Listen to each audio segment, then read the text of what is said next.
안녕하십니까 여러분. 통합사회 우진쌤이랑 함께하는 오늘이 6차시인 것 같아요.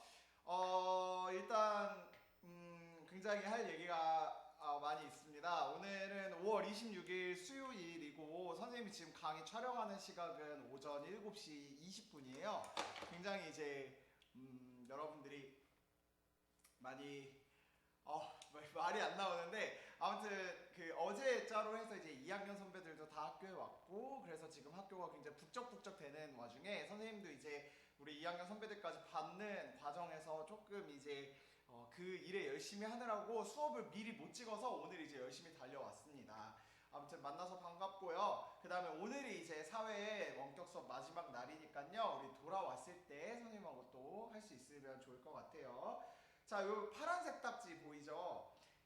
매일매일 여러분들 학교에 오시게 되면 발열 체크를 할 텐데 이 발열 체크를 해서 정상 체온이 나온다라고 하면 이렇게 붙는다라고 생각하시면 되겠습니다. 그래서 여러분들도 왔을 때 이렇게 된다고 생각하시면 되겠고 그 다음에 선생님 머리가 바뀌었어요 이런 얘기가 있을 수 있는데 4반 친구들은 뭐 맨날 바뀌었지만 머리가 마음에 들진 않아요. 근데 어쨌든 좀 잘라야 돼가지고 이렇게 잘랐습니다. 자, 그러면 이제 우리 오늘 이 마지막 원격 수업일 날일 텐데 이제 돌아와서의 이야기를 좀 해주도록 할게요. 자, 다음 주부터 여러분들 수요일날 돌아오셔서 이제 등교 수업 진행을 할 텐데 우리가 시험이 6월 15일 월요일 날부터 시작이 되고 그래서 이제 등교 수업에서 이 수업이 진행되는 거는 원칙적으로 한 8일 정도 될 것 같아요. 근데 이제 오늘까지 여러분들 원격 수업 선생님 거하고 진행을 하면은 4-4가 남는데 그거는 한 20분 정도면은 수업을 충분히 할 수 있거든. 그래서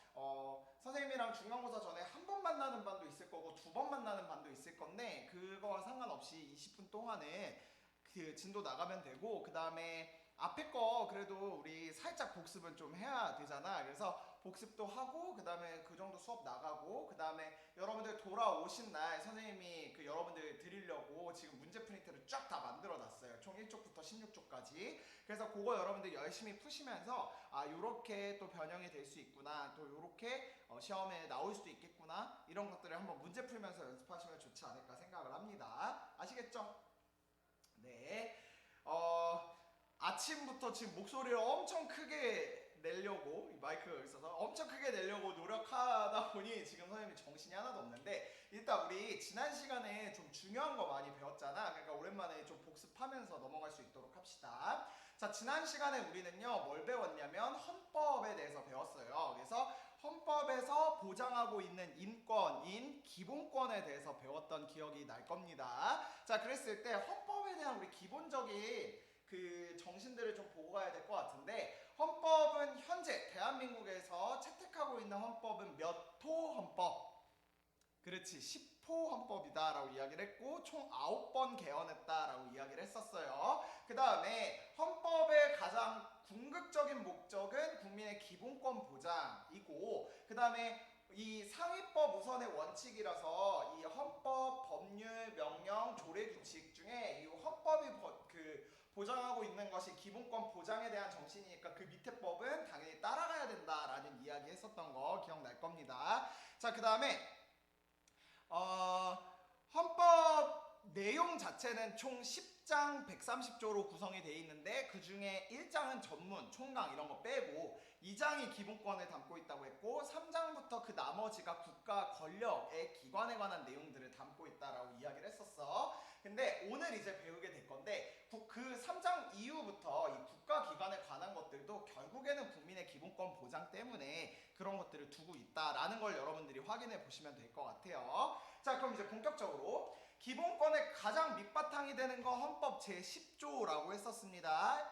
인간의 존엄과 가치 및 행복추구권 가장 밑바탕이 되는 거고 그 위에 자유권, 평등권, 참정권, 사회권, 청구권 있다라고 이야기를 했었습니다.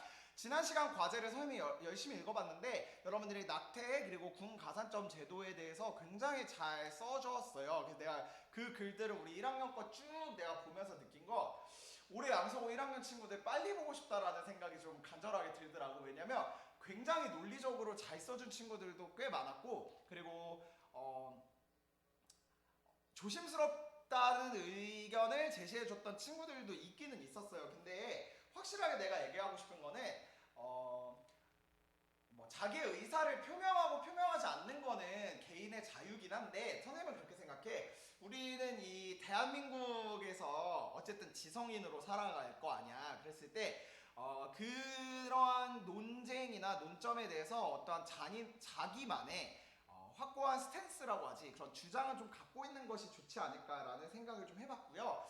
그 다음에 낙태나 그러니까 군가사점 제도를 읽으면서 내가 들었던 생각은 이게 남녀 문제로 가진 않았으면 좋겠다는 생각이 들었어요. 그래서 뭐 그러니까 쉽게 말해 나는 여성이니까 반대하고 남성이니까 찬성한다의 논리보다는 그것을 합법화한다면은 왜 맞는지, 그리고 반대한다면 왜 반대하는지에 대한 다른 근거들이 좀 제시돼야 사실 논리적이라고 더 생각할 수 있을 것 같아.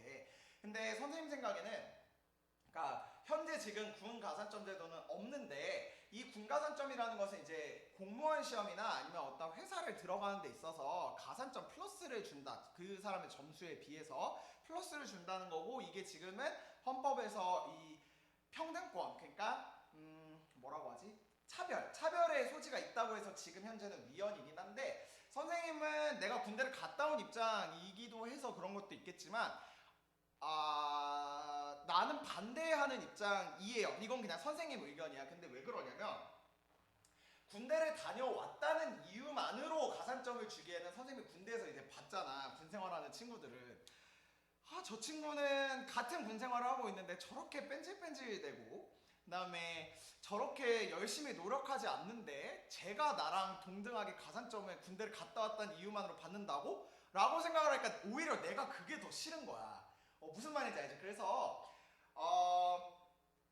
정말 열심히 하는 친구들은요, 군대 가서도 정말 자기 개발, 책도 열심히 읽고 자격증도 따는 친구들도 있고 이렇게 많거든. 그러니까 단순하게 군대를 갔다 왔다는 이유만으로 플러스를 주는 것보다는 차라리 그 안에서도 열심히 했던 사람과 노력했던 사람과 그리고 아닌 사람들을 구분할 수 있는 다른 장치를 줬으면 좋겠다는 생각을 선생님은 그때 했었던 것 같아. 군 생활을 하면서. 그러니까 이거 이제 선생님 의견이니까. 그 다음에 낙태 의견을 써줬던 친구들 중에 선생님 진짜 유심히 봤던 게 뭐였냐면은 기술과정 시간이나 중학교 때, 그 다음에 생명과학 시간, 그러니까 과학 시간의 중학교 때 이 문제에 대해서 굉장히 심도 있게 다뤘던 학교나 친구들이 있는 것 같아요. 그래서 이 태아를 언제로 생명체를 보느냐의 기준을 어디까지 두느냐에 따라서 달라질 수 있다라는 이야기를 하는데, 뭐 그걸 이제 생후 22주 뭐 이렇게 이야기를 하더라고요. 근데 그런 논의는 선생님 개인적으로 굉장히 옳다고 생각해요. 그러니까 우리가 앞으로 살아가면서 이 가낭문적 관점이 되게 중요할 텐데,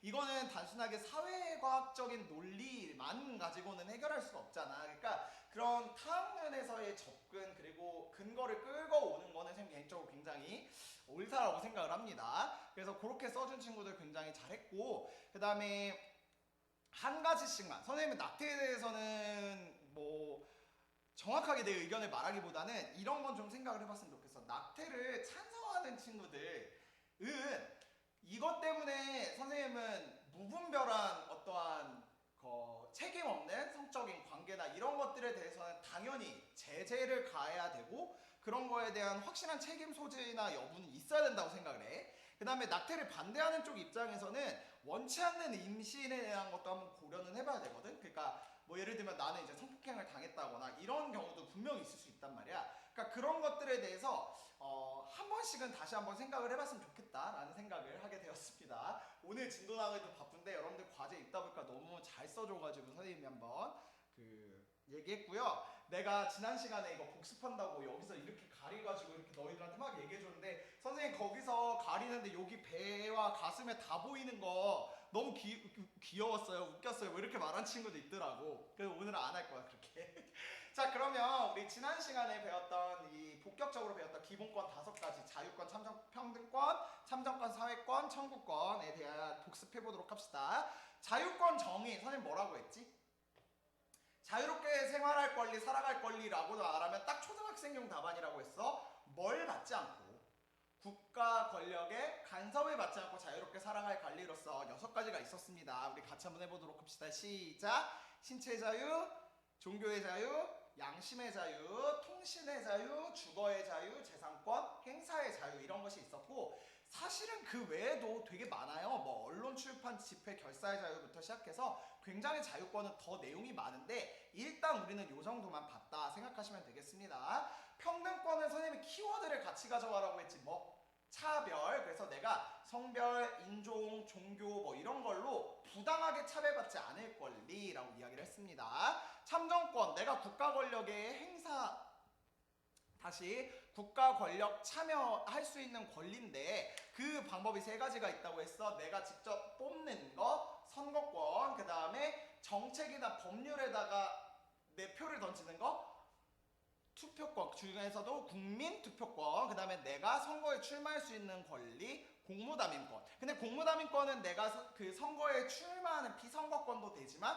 공무원에 임명될 수 있는 권리도 있다고 이야기를 했고, 그 다음에 대한민국에서 국민 투표를 하는 케이스가 두 가지가 있다고. 대통령이 주요 정책에 발의했을 때랑 개헌, 헌법을 바꿀 때 한다라고 이야기를 했었습니다. 사회권, 국가가 나에게 인간답게 살아가기 위해서 보장해줘야 될 권리 네 가지가 있었는데 시작! 교육에 대한 권리, 근로의 권리, 사회보장을 받을 권리, 쾌적한 환경에서 살아갈 권리 이야기를 했었습니다. 자, 앞에서 말했던 이 기본권이 침해당했을 때 내가 국가 권력에게 나의 그 기본권을 보장해주세요라고 청구할 수 있는 청구권이 세 가지가 있었는데 청원권, 내가 국민청원같이 어떠한 국가에게 요구하는 것을 이렇게 청원할 수 있는 권리가 청원권이고요. 그 다음에 공무원이 불법행위를 해서 쉽게 말해 실수하거나 잘못하거나 고의일 수도 있지만 어쨌든 그런 걸 통해서 내가 피해를 받으면 그거에 대해서 피해 보상을 할 수 있는 무슨 권? 국가 배상 청구권. 그 다음에 내가 형사재판에 피고인이나 피의자 신분으로 갔는데 피의자일 때 불기소 처분을 받거나 불기소 처분이야. 불기소 처분을 받거나 피고인으로 갔을 때 무죄 판결이 났을 때 내가 나에 대해서 그 시간, 돈 같은 거를 나에게 보상해달라. 무슨 권?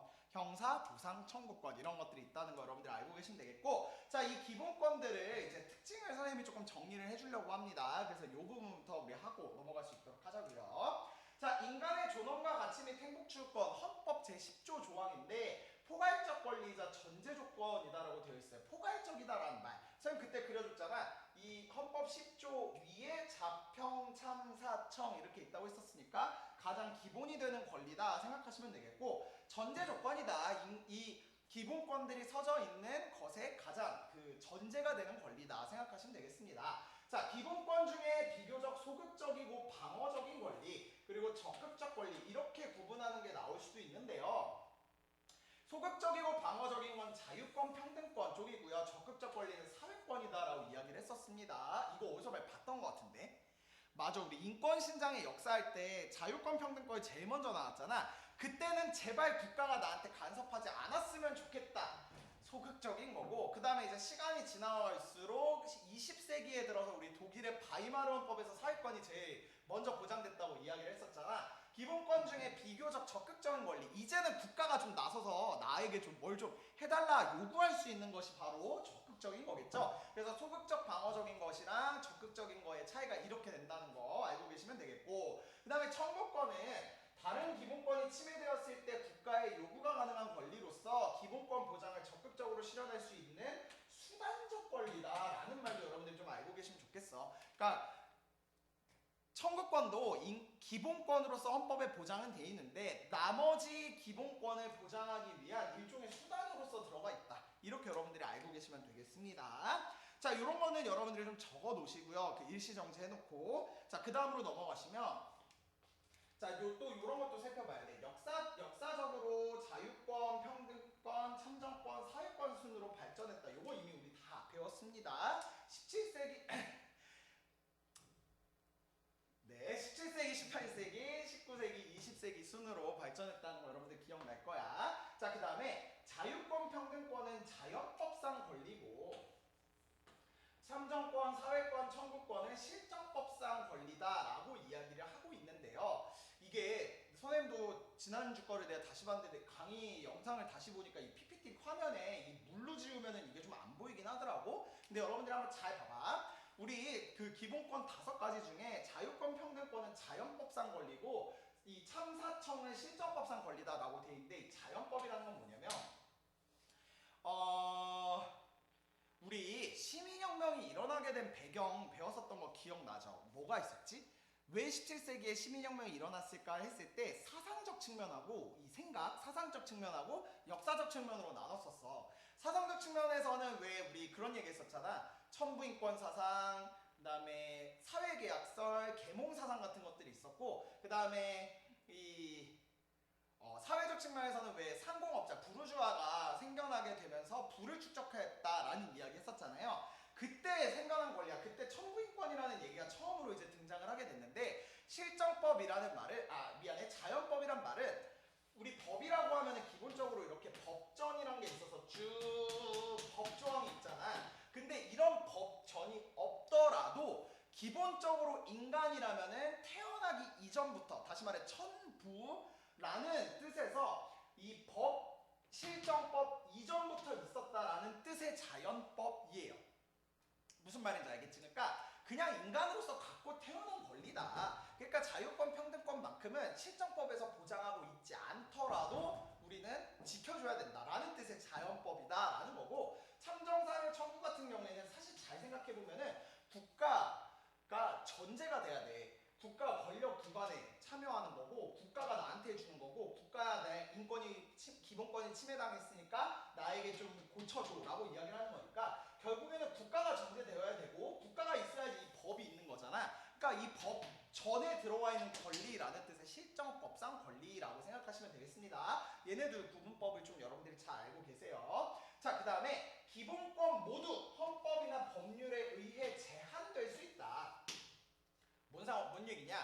여러분들 옛날에 적법 절차의 원리 이런 거 배웠을 거야, 중학교 때 사회 시간에. 근데 안 배웠어도 오늘 이제 배울 거야. 근데 뭔 얘기냐? 헌법에서 기본권 5가지, 자평참사청 같은 경우에는 기본적으로 지켜야 된다라고 이야기는 하지만 어느 때만큼은 그게 제한될 수도 있다라는 얘기예요. 단 필요한 경우에는 법률로서만 제한할 수 있고요. 제한되는 경우에도 본질적인 내용의 자유 권리는 침해될 수 없다라는 것이 특징입니다. 그래서 뭔 얘기냐면 딱 지금 생각하면 돼. 얘들아, 나한테는 신체의 자유가 있잖아.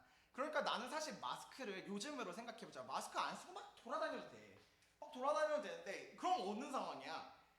분명히 다른 사람한테 피해가 갈 수 있다. 더군다나 전염병 상황이니까. 그러니까 이런 거에 대해서 국가 권력이 좀 개입을 해서 지금은 버스 택시 같은 경우 오늘 기점으로 버스 택시 같은 거 타려면은 이제 이 마스크 굉장히 의무화해야 되고, 그 다음에 실제로 지금 자가격리를 위반해서 돌아다녔던 20대한테 징역 4개월이라는 이 처분이 내려졌거든요. 그러니까 이런 것들, 내 신체 자유를 제한하는 이유가 뭐냐면 필요에 의해 지금 상황에선 제한을 할 수밖에 없다는 거. 하지만 그럼에도 불구하고 본질적인 내용은 침해할 수 없다는 건데, 야 지금 전염병 상황이니까 너 돌아다닐 수 없어. 너 어디 처박혀서 뭐 식음을 전폐하고 아예 내려오지도 마. 그다음에 막 이런 거 있지. 너 지금 그 전염병 걸렸으니까 너는 이제 생명으로서 가치가 없어. 그러니까 넌 죽어야 돼. 뭐 이런 식으로 얘기하는 것들은 안 된다는 거야.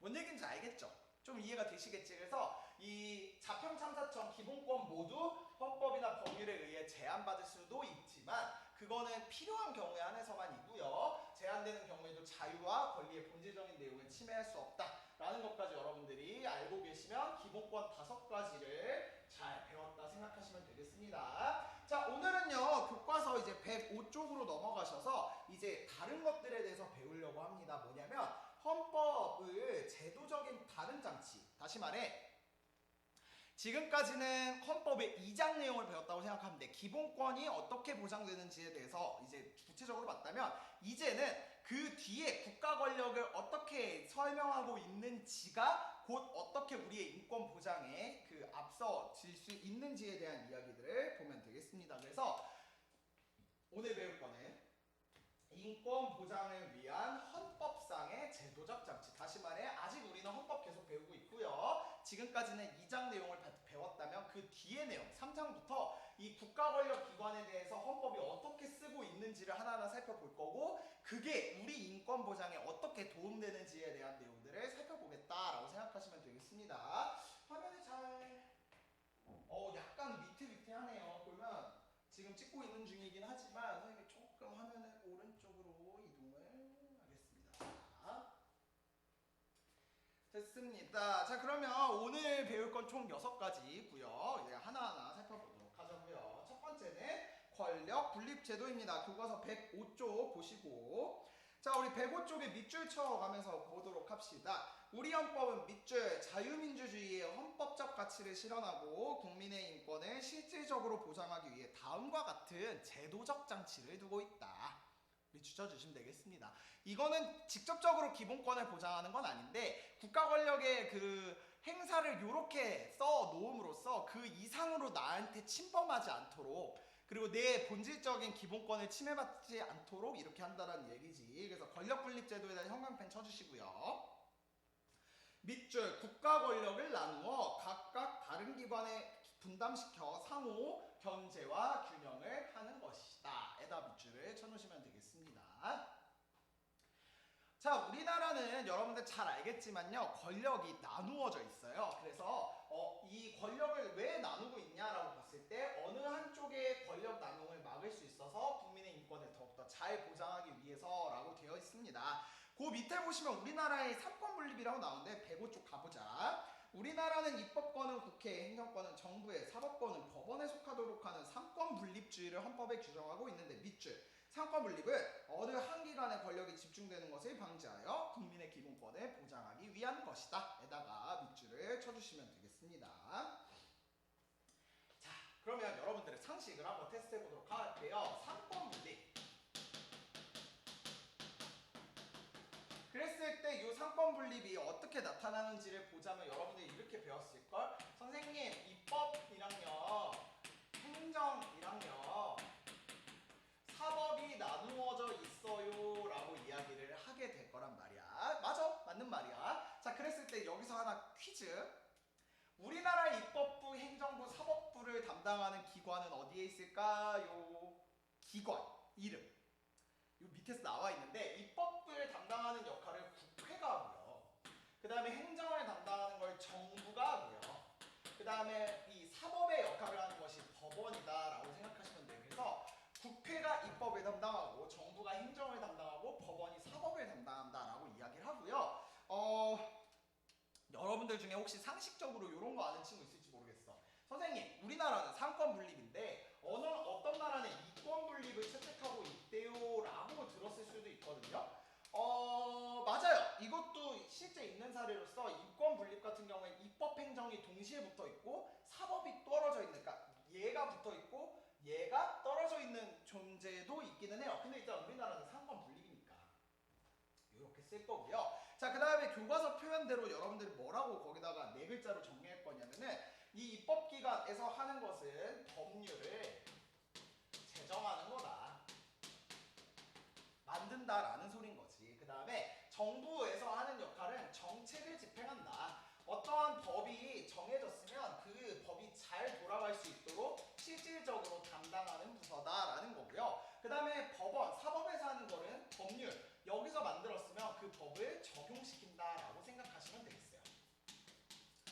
그래서 입법에 대한 구체적인 내용이 법률 제정, 행정에 대한 구체적인 내용이 정책 집행, 사법에 대한 그 구체적인 내용이 법률 적용, 이렇게 생각하시면 되는데 내가 여기서 여러분들한테 문제를 한번 내볼게. 우리는 지금 이 헌법에서 어떻게 제도적 장치를 두고 있느냐가 우리 인권에 어떻게 도움되느냐를 지금 살펴보고 있는 거잖아. 왜 권력을 쪼개놓는 게 우리 인권의 보장에 도움이 되는 걸까요?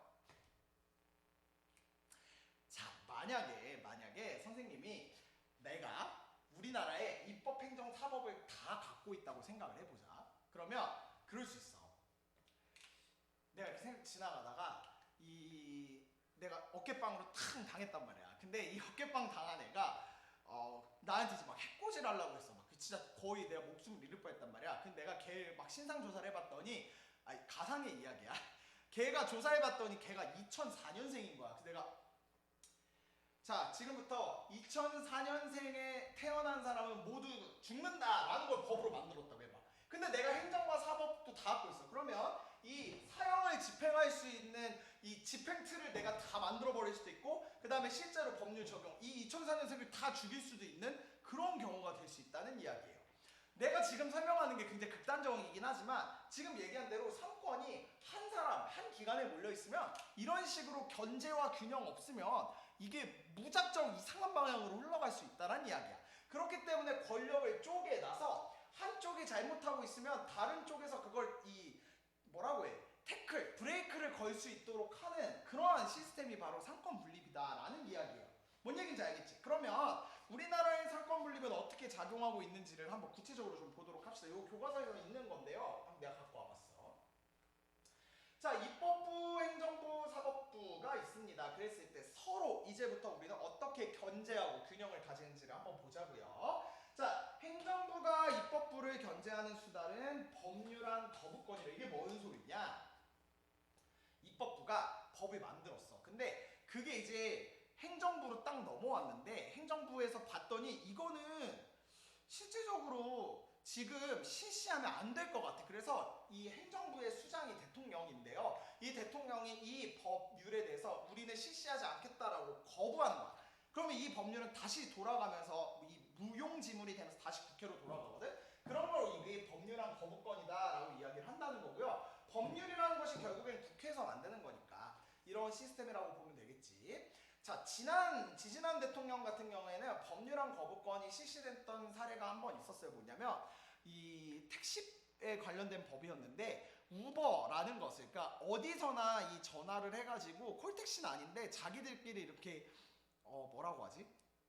카풀 같은 걸 해가지고 이렇게 자유롭게 미안해. 우버가 그게 아니고 내가 내 자동차를 가지고 택시처럼 운행할 수 있는 걸 우버라고 이야기를 하거든요. 근데 그거를 도입하겠다라고 국회가 법률을 제정했는데 난리가 난 거야.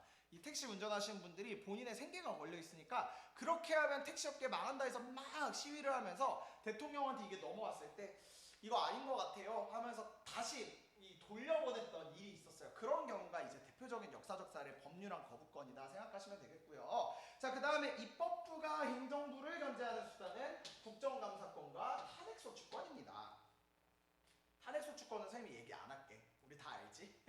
국정감사에 대해서만 이야기를 하자면 이 국회가 1년에 한 번씩 무조건 행정부가 잘하고 있는지를 검사를 해야 돼. 이 국회를 구성하고 있는 사람들이 국회의원이잖아요. 우리 얼마 전에 국회의원 선거했었지. 그래서 이 국민의 대표로서 법률을 만들기 위해서 총 300명이 가 있는데 이 국민의 대표들이 행정부를 국정감사를 하는 거야. 그래서 여러분들 이렇게 뉴스 채널 돌리시다 보면은 그런 적이 있었을걸? 거기 환경부 장관 나와보세요 한 다음에 이제 막 질문을 하는 거야. 이렇게 실시하면은 이게 진짜 효과가 있는 겁니까? 그 다음에 뭐 지금 이거 예산 잘 쓰고 있는 겁니까? 뭐 이런 거 있지.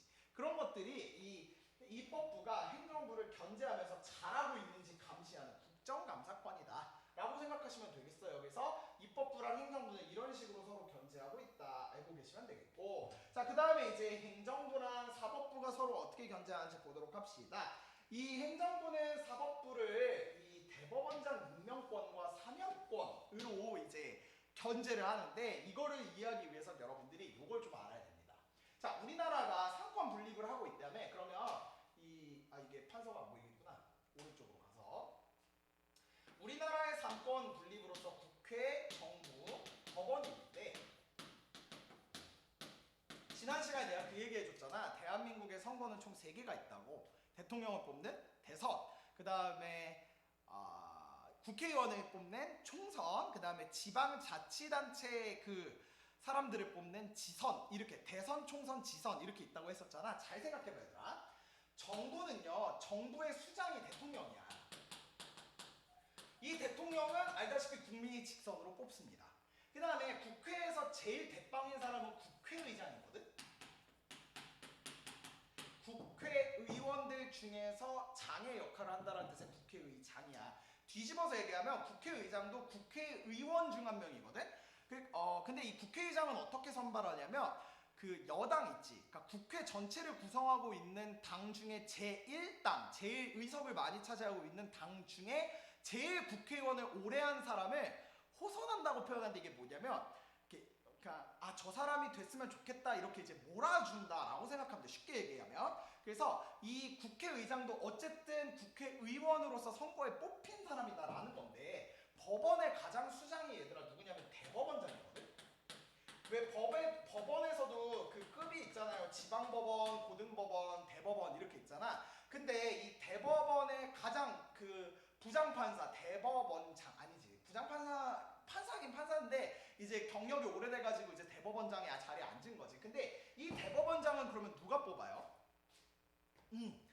우리 분명히 상권이고 그 다음에 이 국회의장과 대통령 국민이 뽑는데 대법원장 같은 경우는 국민이 안 뽑는단 말이야. 그래서 어떻게 하느냐? 행정부의 수장이 대법원장을 임명하는데 누구의 동의를 받냐면 국회의 동의를 받습니다. 뭔 소리냐?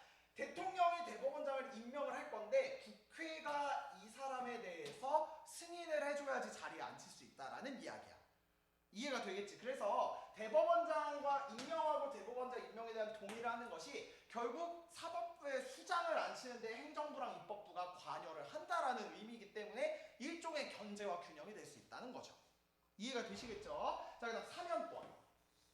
사면권이 뭘까? 한번 생각해보자. 사면권. 사면했을 때 여러분들이 뭘 생각을 할지는 모르겠어. 이거 이제 작년에 친구들한테 물어봤을 때는 사면이라고 하면 막 뭐 너의 죄를 사하노라부터 시작해가지고 선생님 내게 면이 사면 아 이거 원래 굉장히 빵빵 터지는 개그인데요. 여러분들 굉장히 지금 하고 있을 것 같아요. 우리 다음 주에 빨리 봐서 재밌는 근데 다음 주 건 그렇게 재밌지는 않은데 중간고사 끝나고 재밌게 합시다. 자, 아무튼 그래서 이 사면권을 보냐면 이거야. 사법부가 그 내렸어. 판결의 그 결과를 내렸는데 이 내린 결과에 대해서 행정부가 일종의 사면 풀어준다는 거거든. 왜냐면 예를 들어서 어떤 사람이 어떤 사람을 죽였어요. 우리나라에서는 살인죄에 대해서 최소 징역 10년 이상, 5년 이상 이렇게 처하거든. 그래서 이 사람이 예를 들어 징역 20년을 했어. 근데 이 징역 그러니까 감옥인 이렇게 표현하면 안 되고 교도소를 어쨌든 이 운영하는 건 다 행정부 소속이란 말이야. 왜냐면 얘는 집행이니까. 근데 이 행정부에서 얘를 봤더니 이게 완전 모범수인 거야. 막 죄도 굉장히 잘 뉘우치고 그 다음에 회계도 하고 그 다음에 정말 모범수로서 일도 열심히 하고 이런 모습들을 보여줬어. 그래서 이 사람은 형량을 20년을 다 채우지 않더라도 정말 우리 사회에서 그러니까 물론 그걸 판단하는 거에 있어서는 약간의 그 뭐라고 해야 돼? 가치 판단은 있을 수 있겠지. 이 사람이 진짜 그게 맞냐, 뭐 옳냐, 그러냐 이런 거는 당연히 할 수 있겠지만 어쨌든 판단을 했을 때 이 사람 굉장히 모범수인 것 같아요 라고 이야기하면서 이 사람 20년이 징역이 내려졌지만 그 20년을 다 채우지 않더라도 풀어줍시다 라는 뜻의 사면권이란 이야기야. 사면한다. 죄를 사한다 라는 뜻인 거지. 그래서 사면권의 정의는 이렇게 된다는 거 여러분들이 알고 계시면 되겠고요. 자, 그 다음에 사법부가 행정부를 견제하는 건 명령규칙 심사권입니다. 요거에 대해서 설명하기 위해서 우리 다시 요거에 대해서 가보도록 합시다. 우리나라 가장 최고의 법 뭐? 헌법. 그 다음에 법률. 그렇지. 그 다음이 명령. 그 다음이 조례와 규칙 이렇게 있었는데요. 요걸 봐야 돼. 법률은 어디서 제정하냐면 국회. 그 다음에 명령은 어디서 제정하냐면 행정부, 정부라고 쓸게. 정부. 그 다음에 조례는 어디서 이야기를 하냐면 지방의회거든요. 그러니까 지방의 단위에서도 법을 제정하는 의회가 있는 거고 그 다음에 이 규칙을 지방정부가 제정을 합니다. 그러니까 이 명령과 규칙은 전부 다 행정부에서 만드는 것이기 때문에 그 명령과 규칙이 정말 잘 맞는지 법리적으로 문제는 없는지 상위법을 혹시 해치는지 정신을 이런 걸 심사를 하는 것이 사법부의 역할이다라고 생각하시면 되겠습니다. 이해되시겠어요? 선생님이 지금 만약에 발열 체크를 하면은 나 한 38도 나올 것 같아요. 장난 아니에요. 그래요. 자, 아무튼 그 다음에 이제 입법부랑 사법부가 어떻게 견제하는지 보도록 합시다. 입법부가 사법부를 견제할 때는 아까 말했듯이 대법원장 임명 동의권이고요. 그 다음에 사법부가 입법부를 견제하는 건 위헌 법률 심사 제청권인데 잘 보자.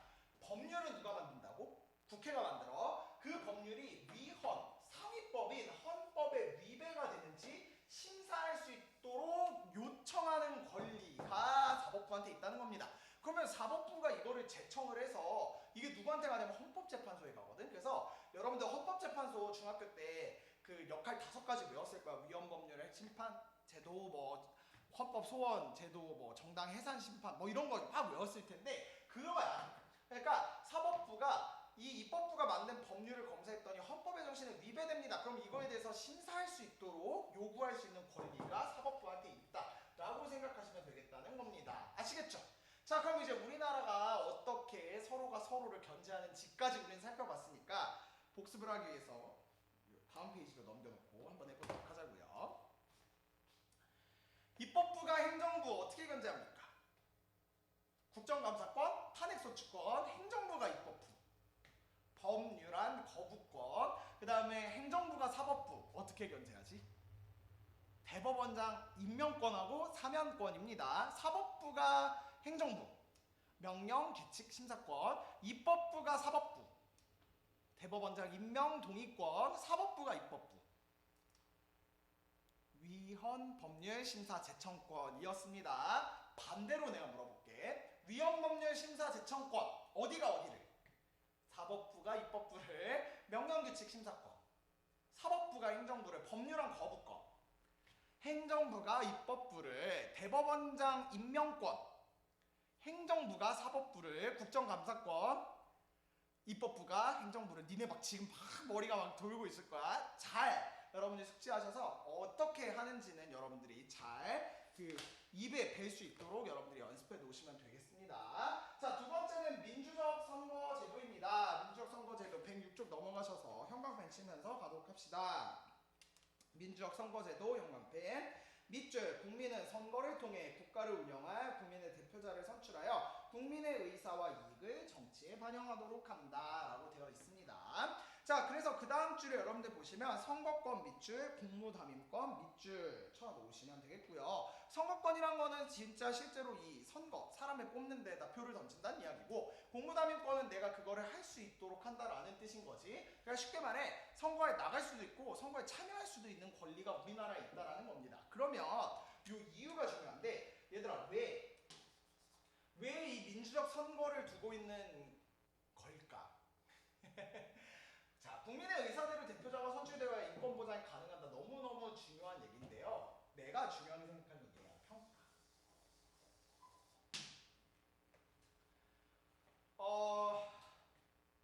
정치인들이요.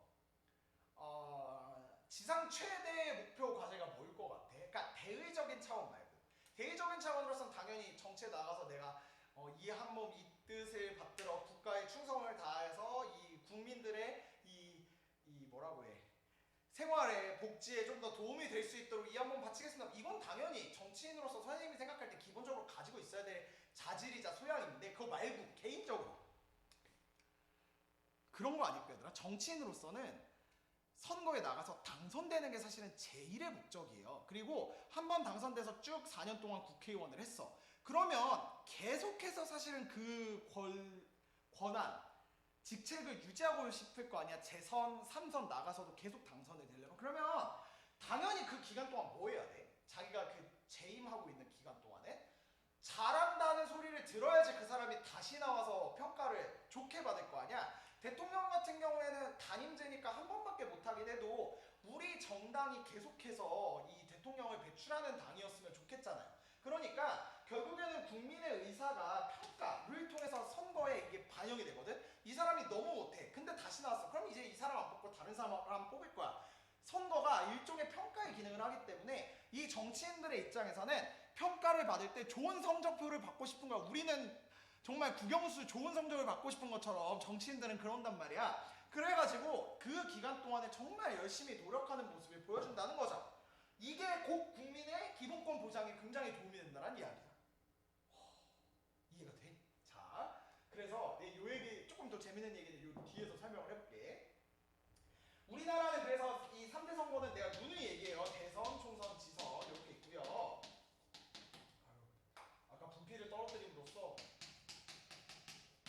선거의 4대 원칙. 우리나라에서 기본적으로 가지고 있는 선거의 4대 원칙이 있어요. 그게 뭐냐면 보통선거, 보통, 평등선거, 직접선거, 비밀선거 이렇게 있습니다. 요건 좀 여러분들이 알고 계셔야겠다. 요거는 선생님이 그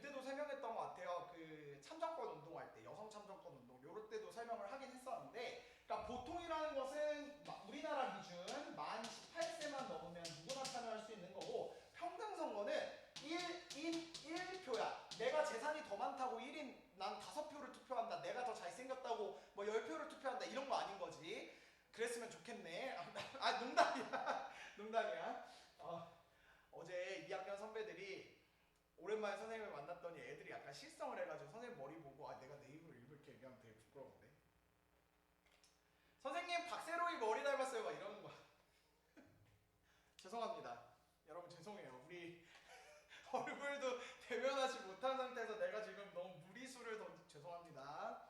빨리 돌아와서 우리 재밌게 친해지면서 재밌게 놀아요. 아무튼 평등 선거는 그런 것과 상관없이 차별하지 말고 평등 차별하지 말고 한 사람은 한 표만 투표할 수 있다라는 뜻인 거고 직접 선거는 말 그대로 그 사람이 직접 가서 뽑는 거고 비밀 선거는 내가 뽑은 걸 다른 사람이 보지 않도록 하는 거다라는 이야기인 건데 그러니까 이렇게 선거 4대 원칙을 두고 있는 것도 민주적인 선거 제도라는 이야기야. 내가 여기서 하고 싶은 얘기가 뭐냐면 우리나라는 이 국경을 맞대고 있는 국가 중에 이런 국가가 있어요.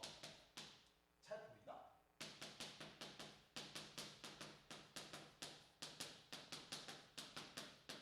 네, 이런 국가가 있습니다.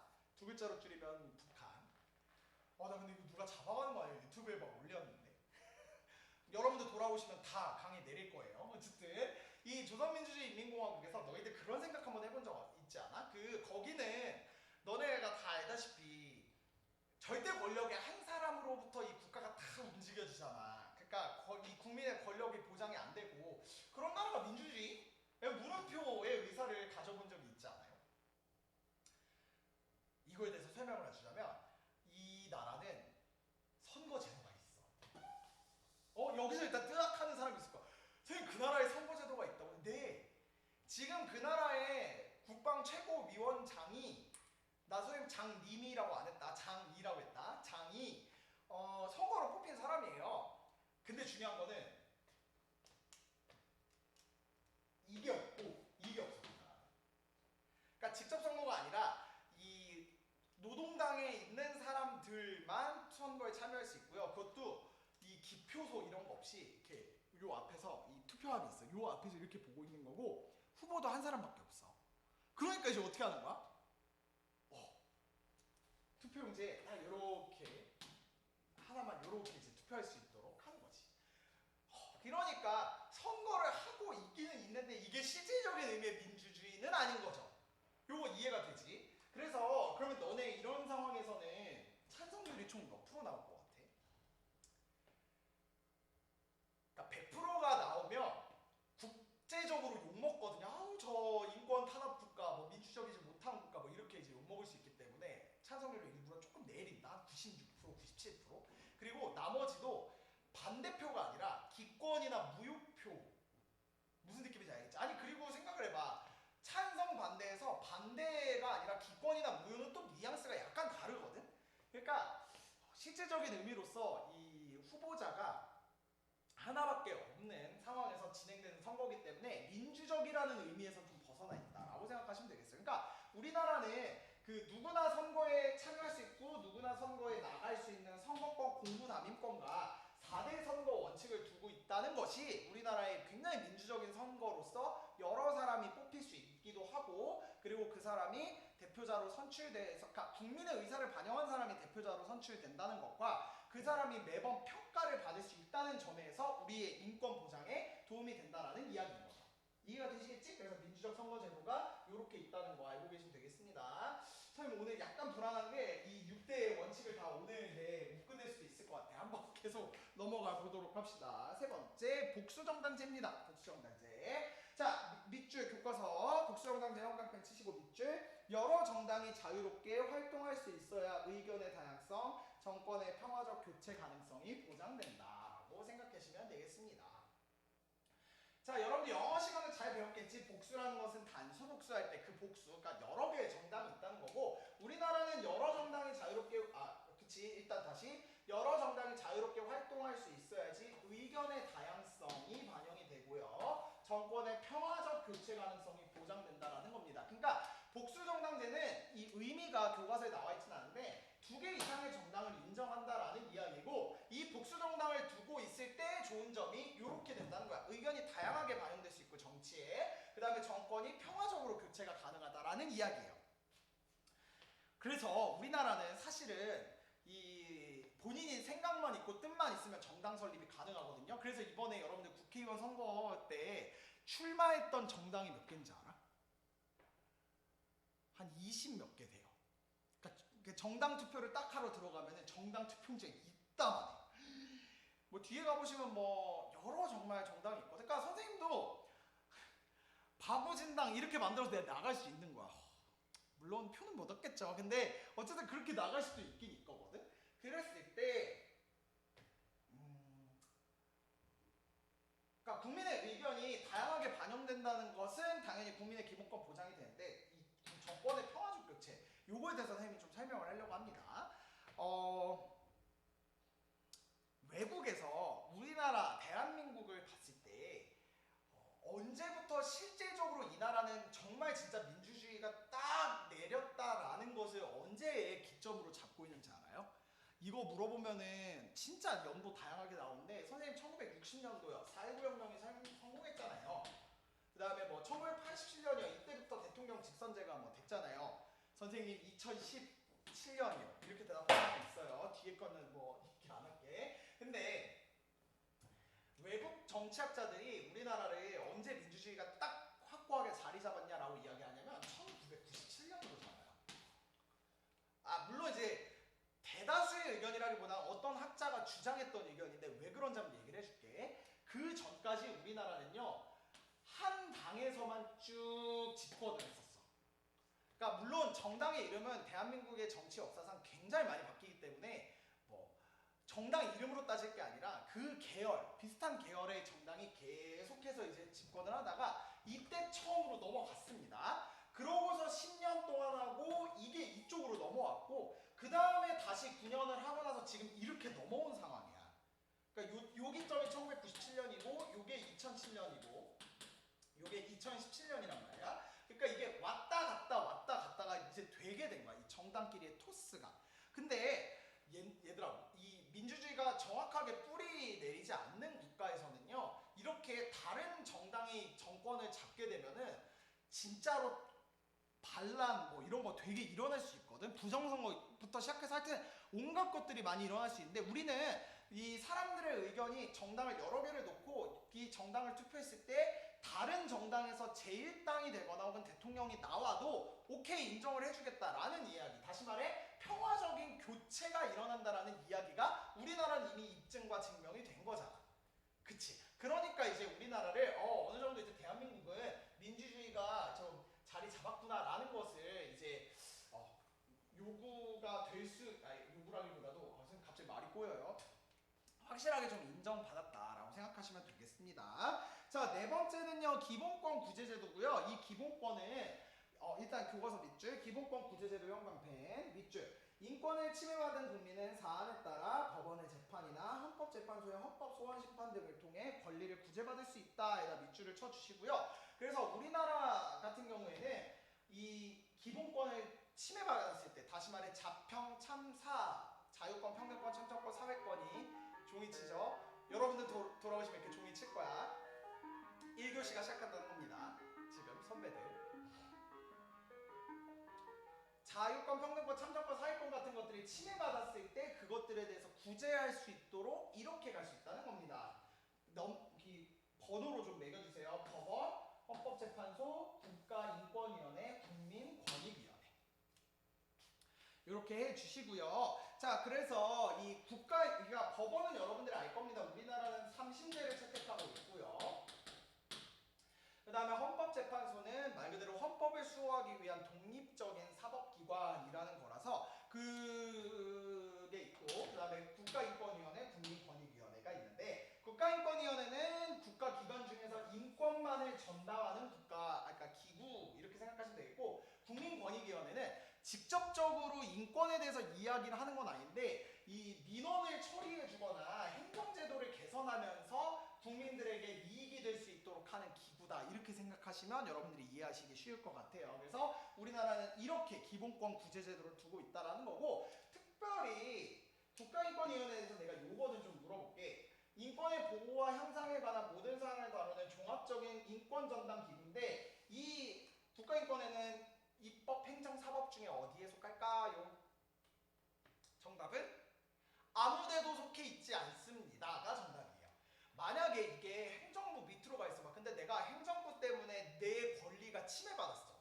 그러면 행정부 밑에 있는데 국가인권위원회가 내가 거기다 대고 행정부가 나한테 내 인권을 침해하고 있어 이렇게 얘기해봤자 여기가 들어주겠어?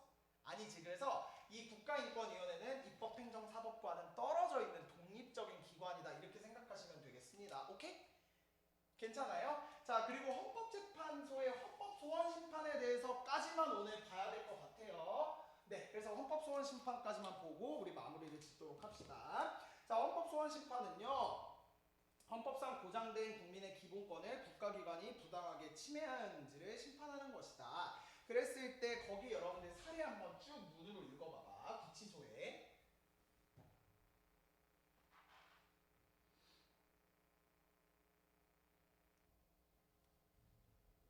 자, 읽어보셨죠? 헌법소원심판이라는 것은 뭐냐면 얘들아, 내가 법원에도 국가인권위원회도 국민권익위원회도 막 가가지고 내 인권을 보장해달라고 막 요구를 했는데 거기서 다 안 들어줘. 그럼 이제 마지막으로 찾아가는 거야.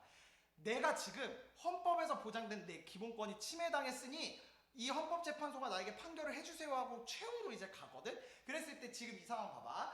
구치소에 소감되어 있는 김 씨가 나의 지금 뭐가 침해가 되었다라고 이야기를 하는 거야? 종교의 자유일걸? 근데 이 종교의 자유는 기본권 5가지 중에 어디에 들어갔더라?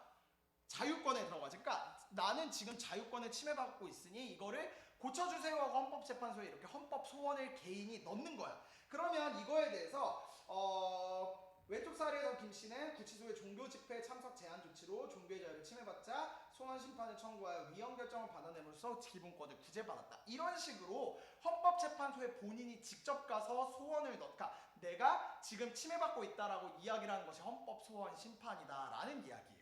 무슨 말인지 알겠지? 그래서 헌법재판소의 헌법소원심판까지 여러분들이 살펴보시면 되겠습니다. 자, 오늘의 과제는요. 오늘 우리가 6가지 중에 4개를 배웠거든. 2개는 계약하고서 하도록 할게. 요 4개에 대해서 이게 헌법에 보장되어 있었다라고 이야기했잖아. 그러니까 여러분들이 한번 헌법 조항을 찾아봐서 우리 오늘 배운 권력분립제도, 그 다음에 민주적 선거제도, 그 다음 복수정당제, 그 다음에 기본권 구제제도가 헌법 조항에 어떤 것들이 있었는지 한번 여러분들이 조항 한번 보시면서 찾아주시는 게 오늘의 출석 과제입니다. 그래서 여기까지 우리가 하도록 하고요. 나머지 2개는 우리 돌아와서 할 수 있도록 하겠습니다. 자, 원격 수업 기간 동안 굉장히 우리 제약도 많았는데요. 어쨌든 너무너무 정말 너무너무 수고 많이 했고요.